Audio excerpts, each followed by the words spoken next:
दोस्तों, एक लड़के की नई नई शादी हुई थी, लेकिन वो लड़का अपनी शादी में अपनी नौकरी से सिर्फ 1 महीने की छुट्टी लेकर आया था। इसीलिए उसको शादी के कुछ ही दिनों बाद अपनी ड्यूटी पर वापस जाना पड़ जाता है और उसकी नई नवेली दुल्हन घर पर ही रह जाती है। शादी के कुछ ही दिनों बाद पति परदेश चला गया था, इसीलिए नई नवेली दुल्हन की सारी ख्वाहिशें, सारी इच्छाएं अधूरी रह जाती हैं। उसका अपनी ससुराल में बिना अपने पति के मन नहीं लग रहा था। इसीलिए उस नई नवेली दुल्हन के उसके जेठ के साथ अवैध संबंध हो जाते हैं और उसका जेठ उसके कमरे में आकर उसके साथ शारीरिक संबंध भी बनाने लगता है। लेकिन एक दिन पुलिस इन दोनों को जेल में डाल देती है और इनका अवैध रिश्ता हमेशा हमेशा के लिए खत्म हो जाता है।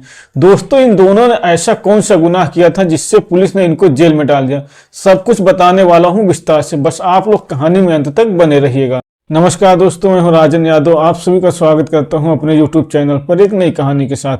आशा करता हूं आप सभी लोग स्वस्थ होंगे और अपने परिवार वालों के साथ मस्त होंगे। दोस्तों, कहानी में आगे बढ़ने से पहले आप सभी लोगों से एक छोटी सी रिक्वेस्ट है। अगर आपने अभी तक हमारे चैनल को सब्सक्राइब नहीं किया तो प्लीज चैनल को सब्सक्राइब कर लीजिए और वीडियो को लाइक कर दीजिए। तो चलिए कहानी को शुरू कर। दोस्तों, सच्ची कहानी बिहार राज्य के मधुबनी जिले की है। मधुबनी जिले में एक कनीपुरा नाम का गाँव पड़ता है और इसी गाँव की यह कहानी है। इसी गांव में रामपाल और सूरजपाल नाम के 2 भाई रहते थे। उनके माता पिता की मौत पहले हो गई थी, इसीलिए रामपाल की शादी हो गई थी, लेकिन सूरजपाल की शादी अभी नहीं हुई थी।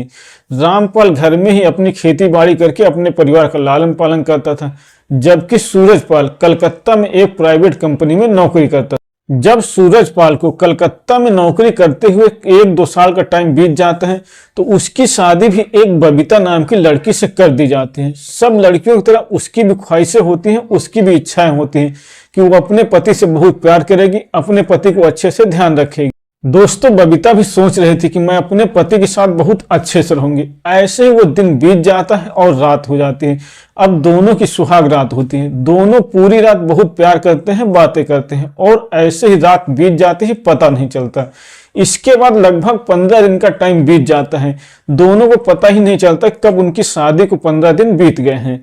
15 दिन के बाद एक दिन सूरजपाल अपनी ड्यूटी पर वापस जाने के लिए तैयार होने लगता है। बबीता अपने पति से बोलती है कि अभी हमारी नई नई शादी हुई, इतनी जल्दी अपनी पत्नी को छोड़कर कौन सा पति परदेश जाता है। लेकिन सूरजपाल उसको बोलता है कि मैं जल्द ही वापस आऊंगा। इसीलिए बबीता मान जाती है और सूरजपाल कलकत्ता वापस चला जाता है। बबीता का अपने घर में मन नहीं लगता था, लेकिन वो कर भी क्या सकती थी, इसीलिए वो अपनी ससुराल में रह रही। दोस्तों, ऐसे ही बबीता को अपनी ससुराल में रहते हुए 2-3 महीने का टाइम बीत जाता है, लेकिन उसका पति वापस नहीं आता है। ऐसे ही एक दिन बबीता की जेठानी अपने मायके चली जाती है और घर पे बबीता और उसके जेठ जी अकेले रह जाते हैं।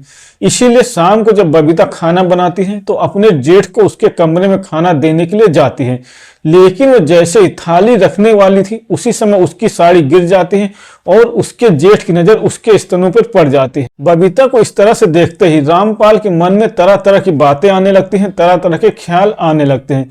लेकिन बबीता खाना वहीं पर रखकर अपने कमरे में वापस आ जाती है और जब रात के लगभग 10 बज जाते हैं तो रामपाल अपने कमरे में सोने की कोशिश करने लगता है, लेकिन उसके मन में वही बातें चल रही थी, इसीलिए उसको नींद नहीं आ रही थी। काफी देर के बाद जेठ रामपाल काफी हिम्मत करके अपने कमरे से निकलता है और अपने छोटे भाई की पत्नी बबीता के कमरे में आ जाता है। उसको देखने के बाद बबीता बोलती है कि आप इतनी रात को मेरे कमरे में क्यों आए हो। बबीता की बात सुनने के बाद उसका जेठ बोलता है कि मैं हमेशा अपनी पत्नी के साथ सोता हूँ, आज वो नहीं है, इसीलिए मुझे नींद नहीं आ रही, इसी वजह से मैं यहाँ पर सोने के लिए आया हूँ। रामपाल बबीता से बोलता है कि तुमको कोई परेशानी तो नहीं है। लेकिन बबीता बोलते है ठीक है, मुझे कोई परेशानी नहीं, अगर तुमको वहां पर नींद नहीं आ रही तो आप यहीं पर लेट जाओ। इसके बाद उसका जेठ वहीं पर नीचे बिस्तर बिछा लेता है और लेट जाता है, लेकिन वहां पर भी उसको नींद नहीं आ रही थी, क्योंकि उसके मन में तो बबीता के ही ख्याल आ रहे थे। इसीलिए लगभग 1 घंटे बाद वो अपने बिस्तर से उठता है और बबीता के बिस्तर पर जाकर लेट जाता है। बबीता नींद में थी, इसीलिए उसका जेठ उसके शरीर पर हाथ फेरने लगता है।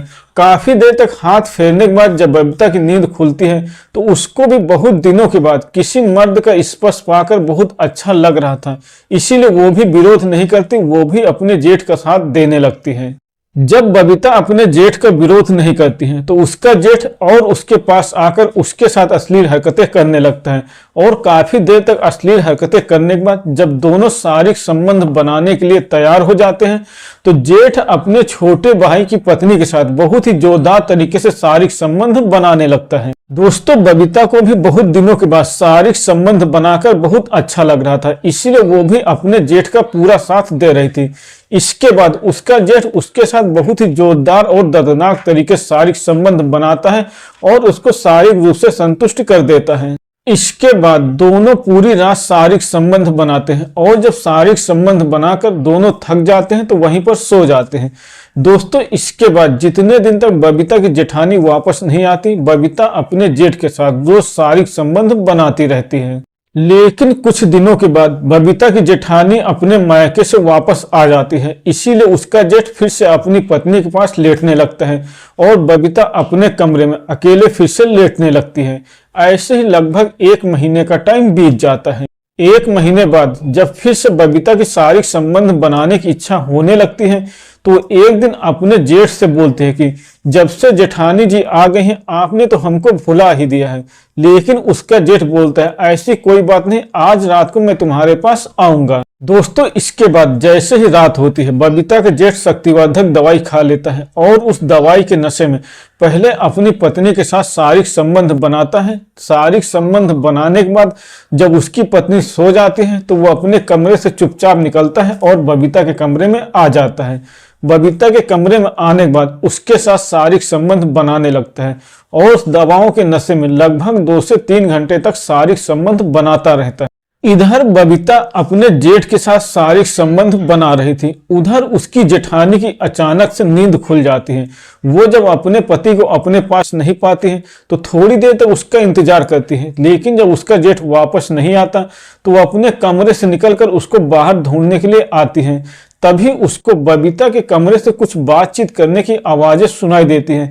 इसीलिए वो बबीता के कमरे में आकर देखती है और जो देखती है उसकी आंखें फटी की फटी रह जाती हैं, क्योंकि बबीता अपने जेठ के साथ शारीरिक संबंध बना रही थी। काफी देर तक देखने के बाद जब उसकी जेठानी को बर्दाश्त नहीं होता है तो उसके कमरे के अंदर आ जाती है और अपने पति को खींचकर बाहर लाती है और दोनों को बहुत गाली देती है। और बबीता की जेठानी बोलती है कि तुम दोनों के रिश्ते के बारे में मैं अपने देवर को बताऊंगा। ये सुनने के बाद बबीता और उसका जेठ दोनों डर जाते हैं, इसीलिए दोनों अपने अवैध संबंधों को छुपाने के लिए अपनी जेठानी को बबीता और उसका पति रामपाल पकड़कर गला दबाकर वहीं पर हत्या कर देते हैं और हत्या करने के बाद लाश को गांव के बाहर झाड़ियों में फेंक देते। लाश को फेंककर जब दोनों वापस आते हैं तो फिर से एक बार शारीरिक संबंध बनाते हैं और सो जाते हैं। ऐसे ही 2-3 दिनों का टाइम बीत जाता है। 2-3 दिनों के बाद गांव के लोग जब देखते हैं झाड़ियों में एक लाश पड़ी हुई है तो वो तुरंत पुलिस को फोन करते हैं। पुलिस वहां पर आती है और लाश की पहचान करवाती है।